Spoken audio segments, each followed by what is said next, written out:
This is the Danger Zone Type 95 tank, and I'm going to do a video based on the power systems that we're using for the tracks. So when I designed the tank originally, for me, I wanted just a static model that wasn't RC, and I was just going to set it down next to my airplanes at the airfield and just have it in my collection. As things progressed, more and more customers wanted it to have more features and for it to be RC. So I started redesigning it and going back into it to make it RC.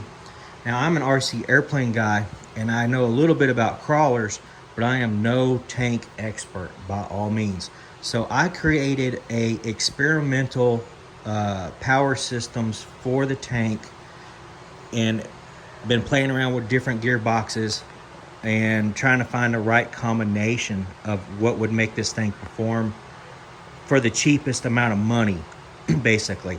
So what I have found is these motors on Amazon. They're about $15 a piece, and they have, I'd say, about 20 different motor combinations in this same footprint of mounting, and just with different gear ratios.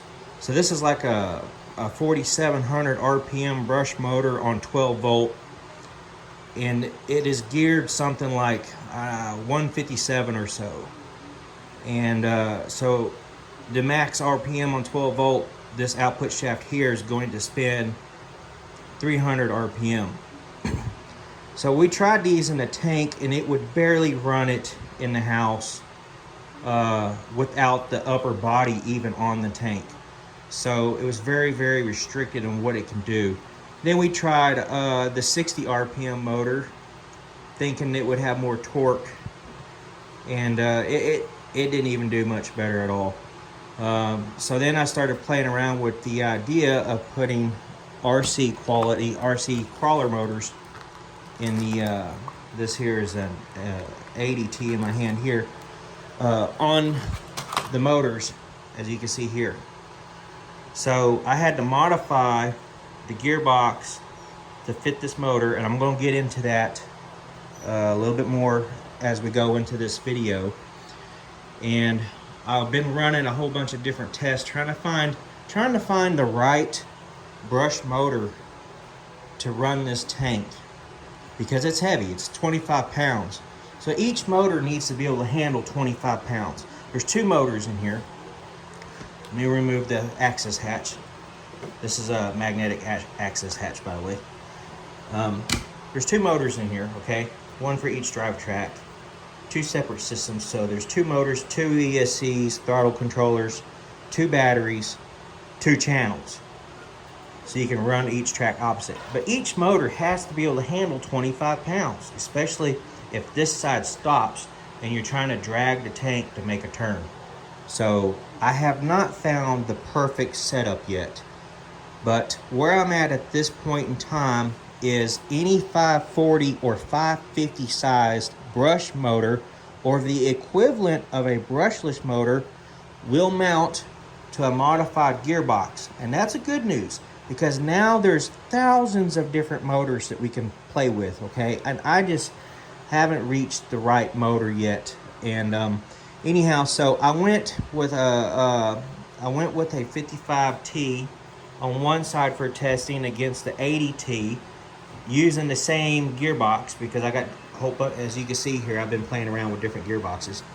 And so far, I'm liking the gearboxes that I have in here, but the 80 turn did not perform near as good as the 55 turn, which was odd, because everyone told me the higher turn on a brush motor, the more torque you're gonna have.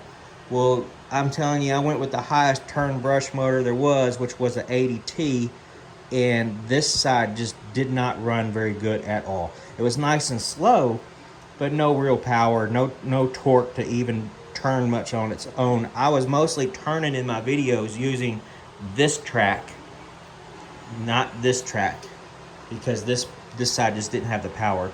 So I've got a motor here on a gearbox, which I'm going to separate and put on this gearbox, because these two are matching.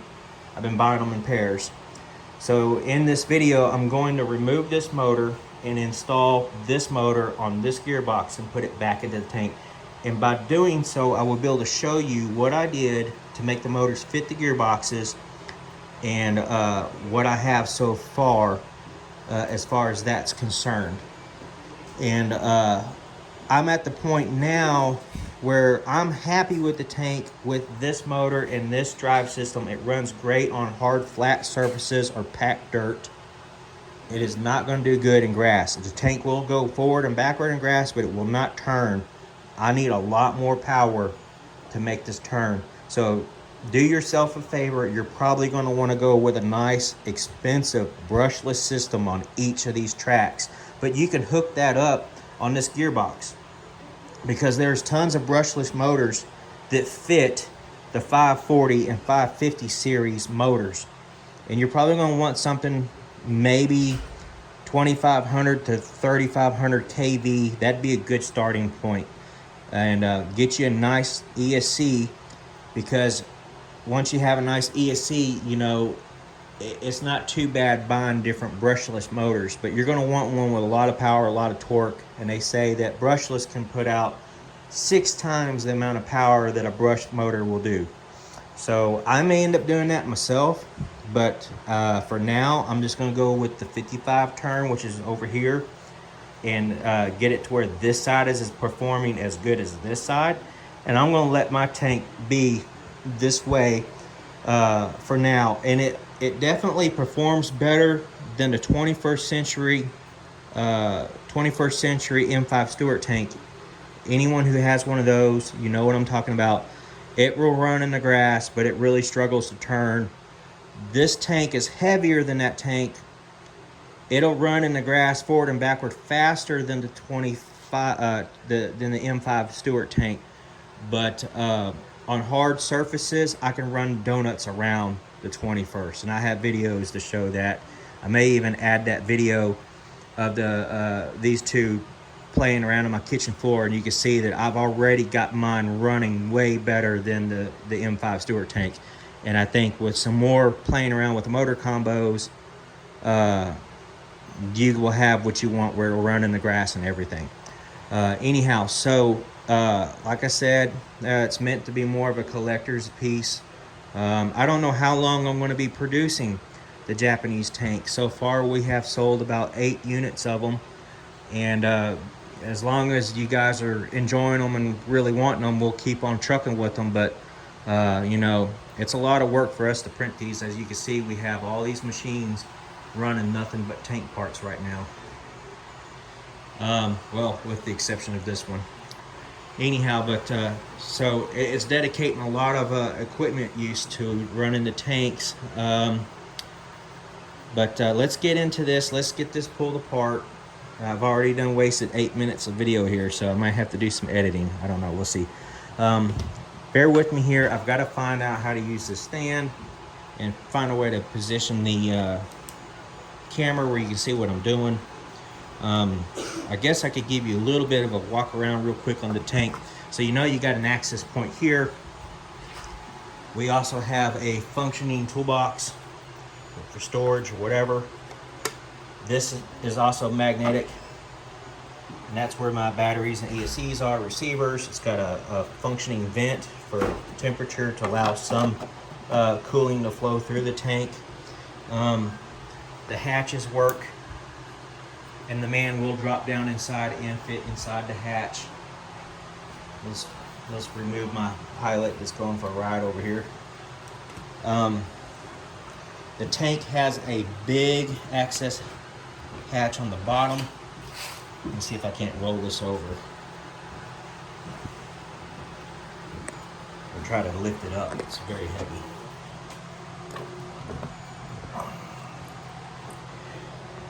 You can see here it's got a door here on the bottom, great big hatch here. That gives you access to the turret, the rotating turret, which is servo powered.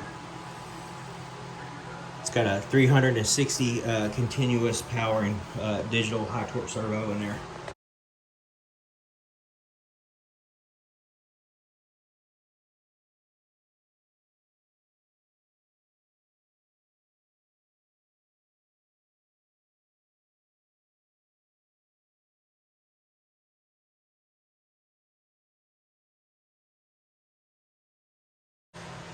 Okay, so I marked a track pin that's not glued. All my nails are glued, and these tracks are held together with high strength nails.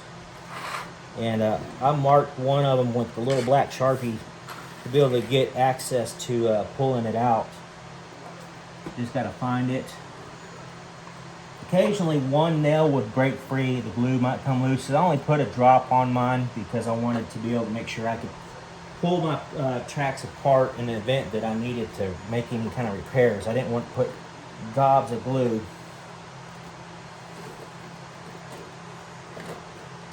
As you can see, it's got the motor's got enough bite on it to not allow me to twist it much further than this right now. Try to find that black pin real quick.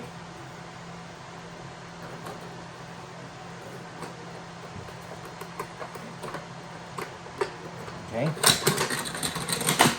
And once we pull that pin, the track will drop. And you're not going to be able to get that track out right here. You're definitely going to have to twist this motor.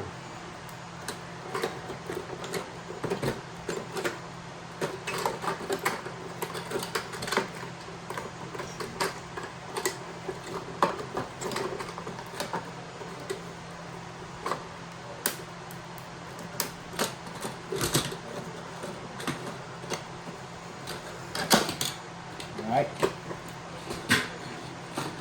Now that that is done, I'm going to show you on the drive wheel. There is a screw hole in the drive wheel with a little bitty Allen set in it. Right here. And you're going to want to undo that. So I have my Allen key here.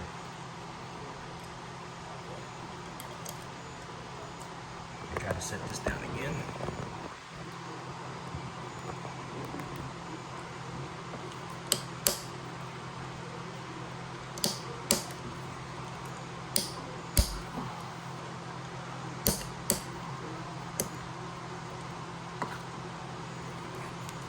Now with that being loose, I should be able to work on getting this out.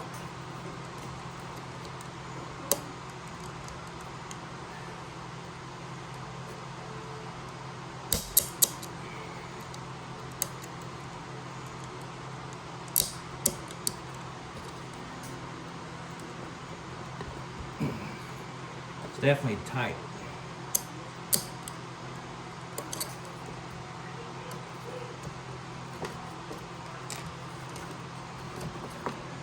All right, so we got that off there now. 6 M3 tapered screws here. I think they're M3 by 8 millimeter.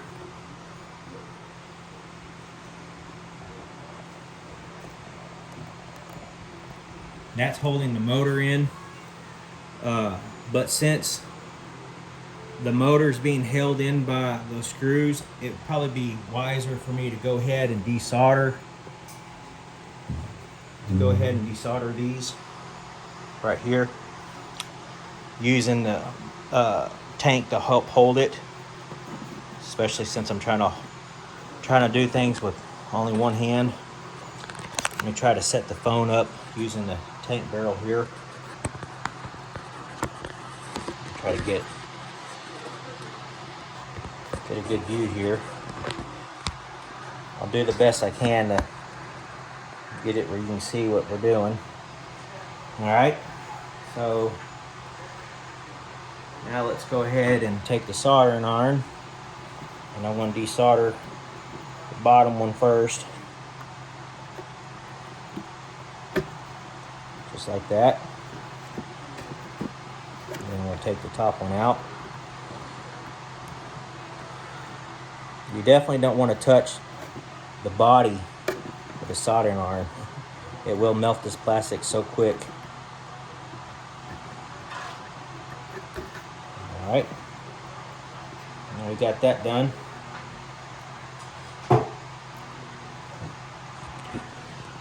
So now we got the wires for the motor we're going to desolder, and see, and that's about how long I got my wires, so I can work on it outside the tank if I have to.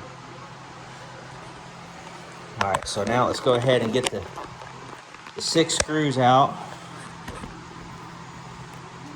All right, so we're going to take those 6 screws out, and I didn't put any Loctite on mine, and it seems that they're holding pretty good against the plastic. But once you find your matching motor combo that you really like, I would suggest putting a little blue Loctite just to drop on these little M3 screws. That way the motor don't come loose inside the tank.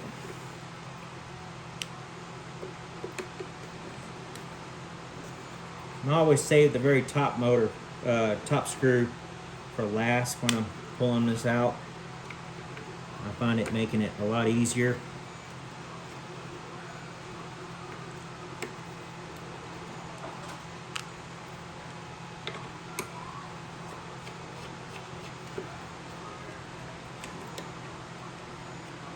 All right, now we got the motor out of the tank. While we have this out, let's go over this right here. This pattern has to be offset because if you look inside the tank, there's not enough room to have a motor straight on the shaft because of the bulkhead here. You have to have something offset here.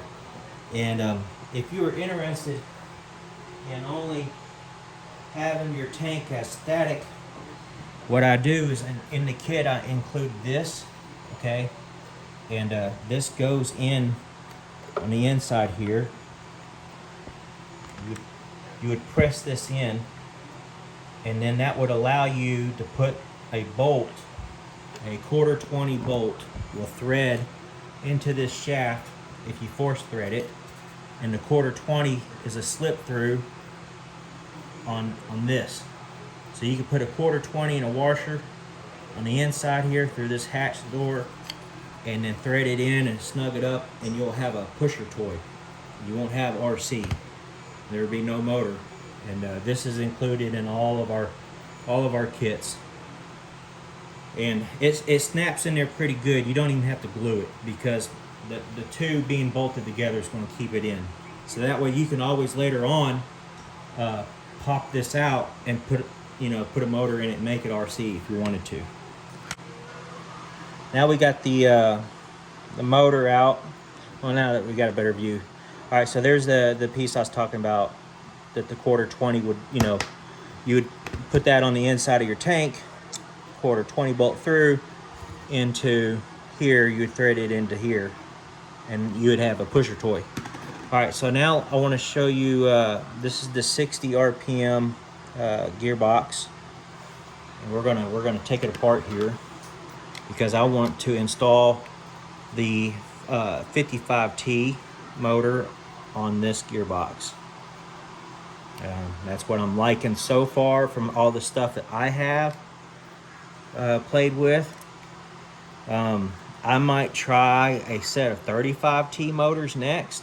Seems that going down with more RPM is probably working better. And that would be much cheaper for me to try that than to try a brushless system. But that's because I've already spent so much money on all these different motors and gearboxes. I'm, kind of cutting myself off here on what I want to spend and the amount that I want to spend on this project of mine. So if I was starting over, I would probably invest the money and get that money towards a brushless motor to have more power. Okay, so here's the case here. I just pulled this case off, so all I did. And you can see here, this is the output shaft of my brush motor, and it's got a 64 P gear on here for a pinion gear. Give me 1 second here and I'll tell you how many teeth it has on that 64. I got it, this is what I have on it. I have a 64 pitch 17 tooth aluminum pinion gear, and that fits the 3mm shaft or 1/8 shaft of the brushless motor.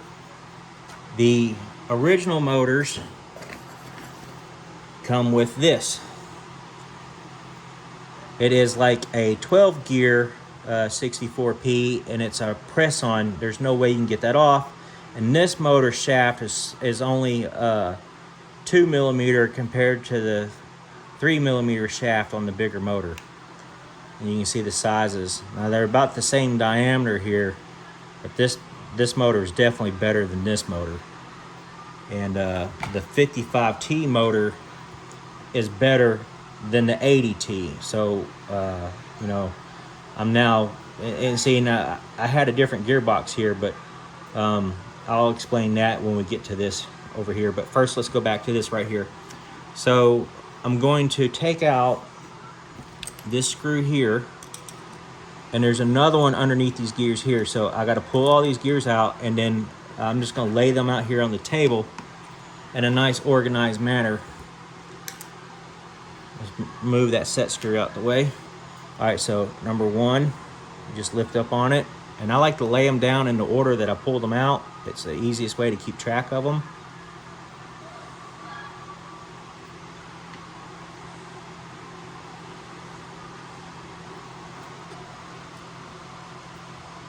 Trying to find something to get in there to get the other one out. It's so far down in the bottom. There we go.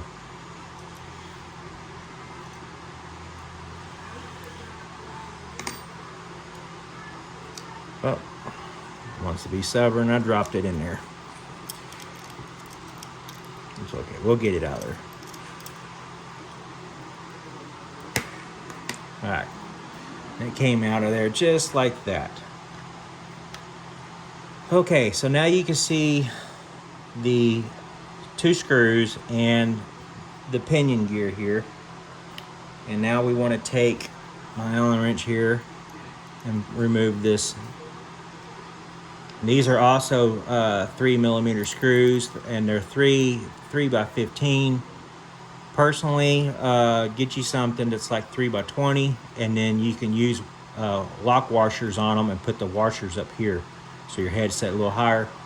But I just didn't happen to have a 3x20. I grabbed what I had for testing these out.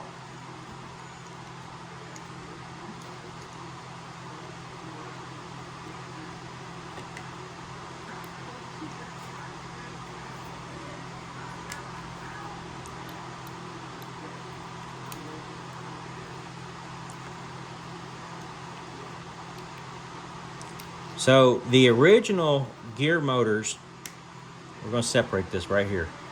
There we go. And you can see I got this 3D printed spacer. All right, now that's because the shaft is so tall. So I had to, you know, put the spacer in there to get the gear to ride in the correct position. All right, now let's go over here to the gearbox, okay? The original motors, these right here, originally just bolted straight on here with no adjustment for pinion. But of course, you changing motors and changing pinion, you need to be able to adjust this to put your backlash, adjust your backlash. So what I did on these, it's really simple, is I took my Dremel and a grinding bit and I ground this inside here out. And I did it oblong. Let me turn the right way. Did it oblong on this side, ground on this side. I also ground this hole here and this hole here to allow the screws to be shifted over. That is all I've done. And now these are metal gears. All these gears are metal. There's no plastic gears in here. And they seem to be holding up, you know, to these brush motors. I think if you got something about twice as powerful, it'll run the tank and they'll hold up. Now, these gearboxes come on these motors, you know, they come like this. They come looking like this, $15 a pop. So it's really cheap. So if you bust a gearbox, you could be like me and have plenty of gearboxes laying around to swap back out. You could probably just pull the gears out of one and put it back in there and play with the gear ratios if you want. So this is the gearbox that I want to keep and then I'm going to use. So I'm just going to set that aside and set this original brush motor back in the box.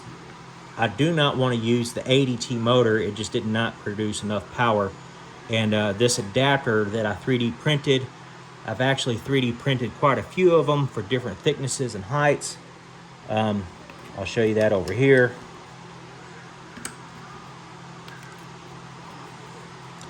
They're different thicknesses and heights. Now, in my motor option, if you buy my RC kit, what you're going to get is I'm going to grind that gearbox for you, give you the spacer, and sell you the best motor combination that I have of this gearbox with the 55Ts. Or if I end up going with the 35T and that works better, that's what you're gonna get. So you're gonna get, if you buy my RC package motor combo, you're just gonna get what I have that operates my tank on the latest version of update.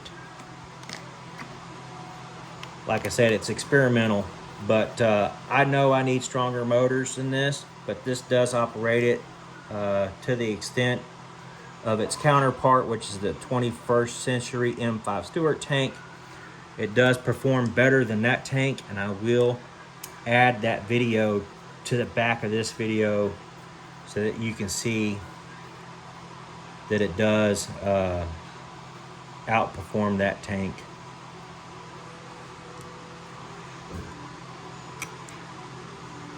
I don't want to mix up these gears or gearboxes, so I'm going to be setting these gears here for this off screen here. Now this particular gearbox, the way it was geared, it needed a 32P pinion gear. I got a 3212 in this particular one, but I think it's the motor and this gear ratio combination that I didn't like as much. So now I'm going to try to put this motor on the other gearbox, and because I tried it out on one side, I already kind of know what to expect, and I like it so much better than this. This did do pretty good, but the other one performed a lot better.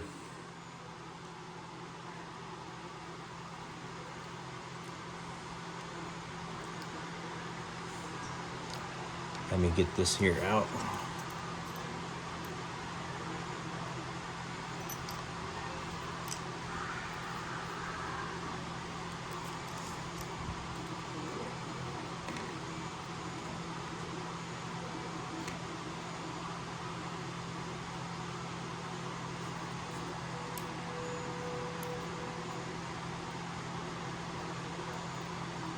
So you can see here by having the washers and lock washers, you can see now what I'm talking about. But this particular one needed a shorter spacer, so my little 15mm screws were able to do that. All right, so there's that particular gearbox, and I'm going to put this gearbox together immediately so I don't forget. I'm just going to set this down right here, and I want to be able to keep my gearbox together just in case I do decide to get something that's maybe got a heck of a lot more brushless power, and then, you know, I need a gearbox that's got a higher gear ratio in it. So we'll just put this back together.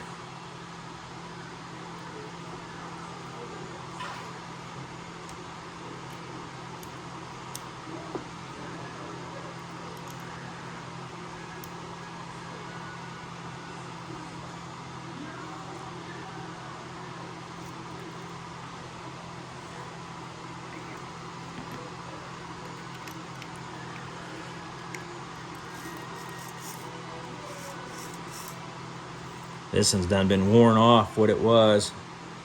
I'm pretty sure that this is the 100 RPM gearbox.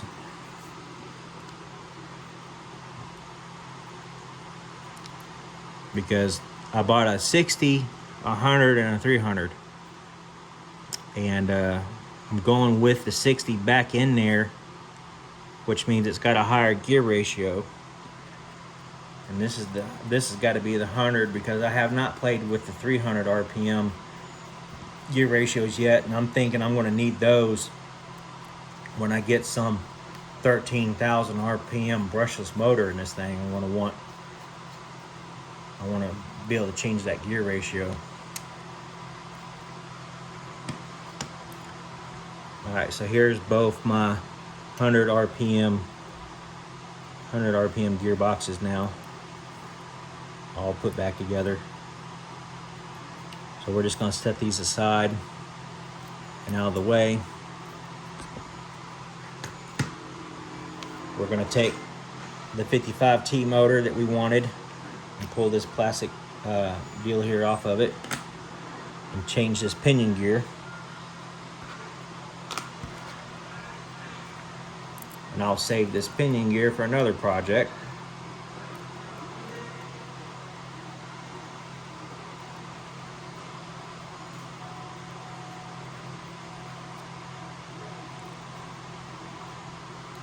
All right.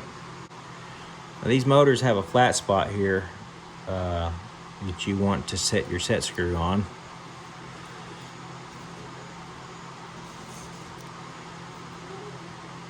And right now, until I get it all adjusted, I'm pretty much going to guess that it's at the top here as far as the height. So I'm just going to set it right at the top. And then tighten this up as good as I can.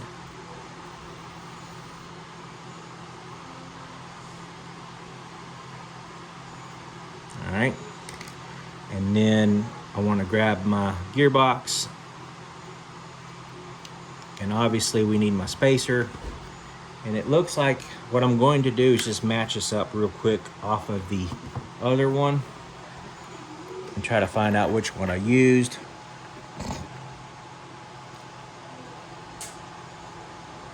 Looks like that was the one right there. I just luckily grabbed the first one here. Got the right one the first time. It's probably an 8mm spacer. So we put this on here and we match up our threads. All right, and then you match up your bolt locations for the gearbox.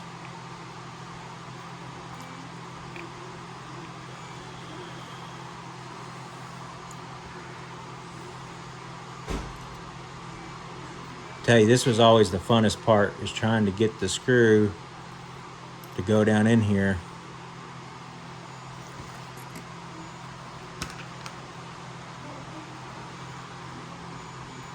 Wouldn't hurt to have a pair of tweezers. All right, you don't want to make this super tight.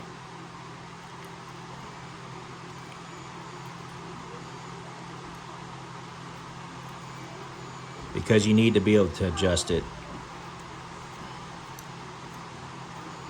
You're just going to snug it. And then the goal is to get the other one started.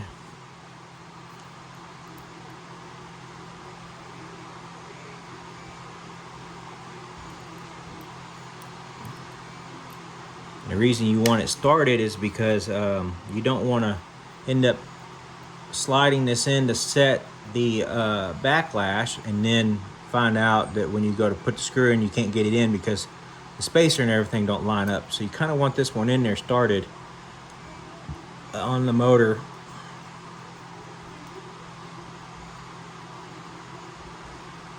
Like I said, don't have to be tight because you do want to be able to slide this around and get some movement here.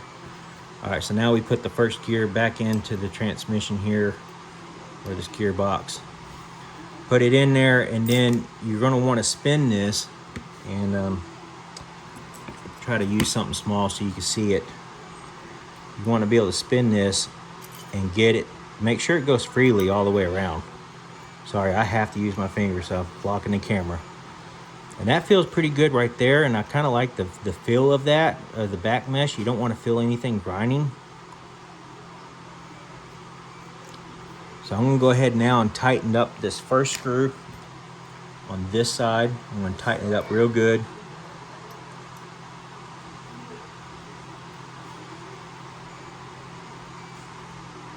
Real good, nice and tight. You don't want it coming out. And then check it again one more time. And everything feels like it's spinning really good. Now I'm going to pull this first gear back out so I could get to my bolt. and tighten this bolt up as much as I can. The second bolt.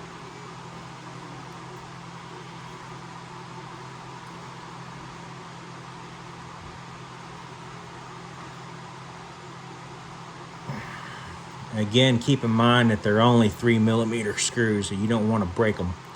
You could definitely break them, and you could definitely strip that stuff out. All right, now this should slip right back in there and mesh good.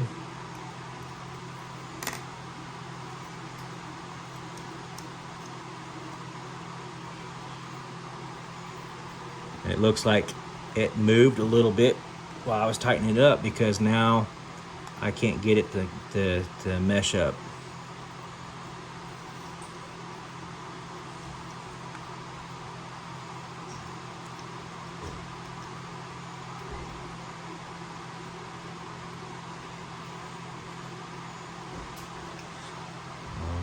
Try to get the camera so it doesn't get focus.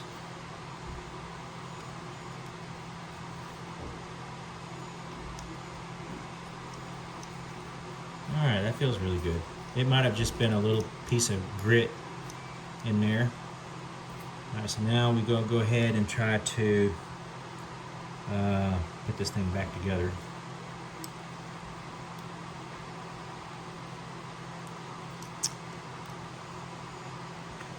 Just like that. And then I'm gonna put the cover in here. Now, I suggest, because this thing is so stiff, you're not going to be able to turn this unless you got power. But I know I want to be able to get to this flat surface for the screw for the drive wheel, and it's easier to pull this off and rotate it where you want it and put it back on, because you're working on a surface that you got the fender, so you can't get the Allen screw in this way from the fender. You need to come in from this side. So I know the motor's going to sit in here like this. I want my flat on this side. So I'll just go ahead and pull this around where my flat's on the side that I want. Just like that. And that's going to be where I put the screws for the lid on this.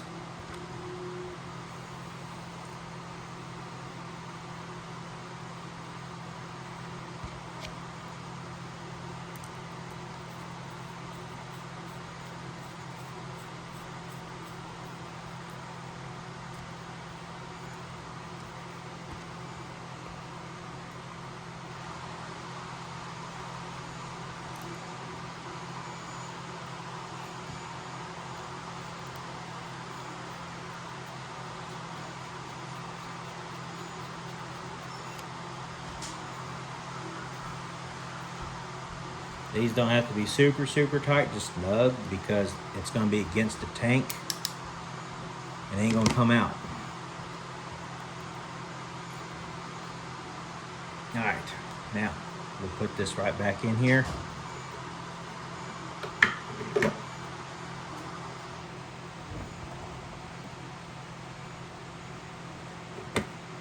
And twist it to line up our screws. Okay, and then make sure you're flat. Okay, so the flat's kind of on a downward side. That's okay, I can get to it. Here, screw angle would be, that's 90 degrees to that flat, so at least it's not under that fender. I'll work with that. Go ahead and put the top screw in. The reason I like to do the top screw, because then it'll hold the whole weight of the motor and everything. Well, I get the rest of them in. Don't tighten it yet. Wait until you get all 6 of them in. And just like you're doing a love pattern on a car, you want to do every other.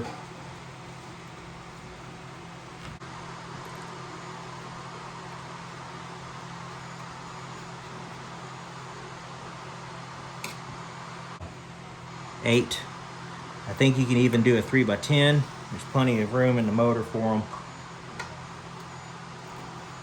And then the kit has tapered holes here to allow these screws to set flush so they don't rub against the drive wheel or anything.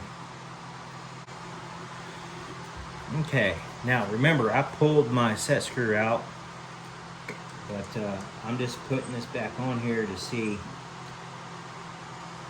to make sure everything looks good still. And I'm going to inspect my set screw and make a decision if I want to go back in with this set screw.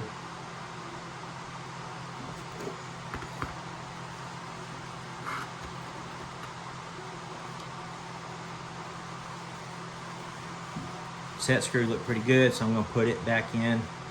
Now we know what kind of time it took me to get that done, so I'm going to stop the video just while I do this and come right back to it. Okay, we have our drive wheel back on. Make sure you leave a little bit of a gap here. Do not press it that tight against the tank. And I went ahead for, while I had the camera off, and soldered these two wires back onto my motor. So now I have both my 55 turn motors in my tank. It is now time to put the tracks back on the tank.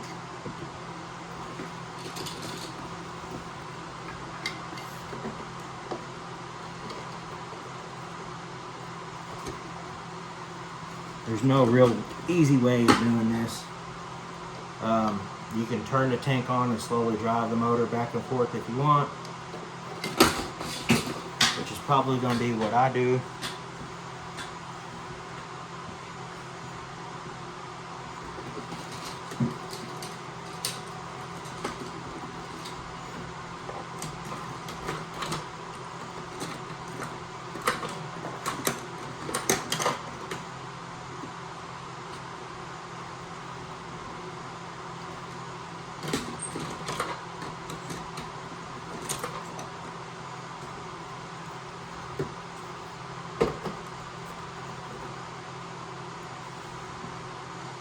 Jammed a pair of pliers in there to keep it from traveling off.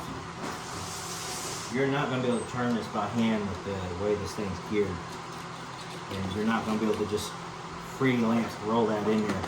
So I have no choice but to go get my transmitter and use the power of the tank to actually drive that in there.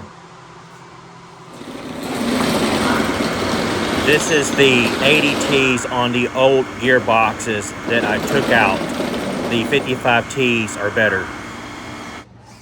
Okay, come on with it. Start driving.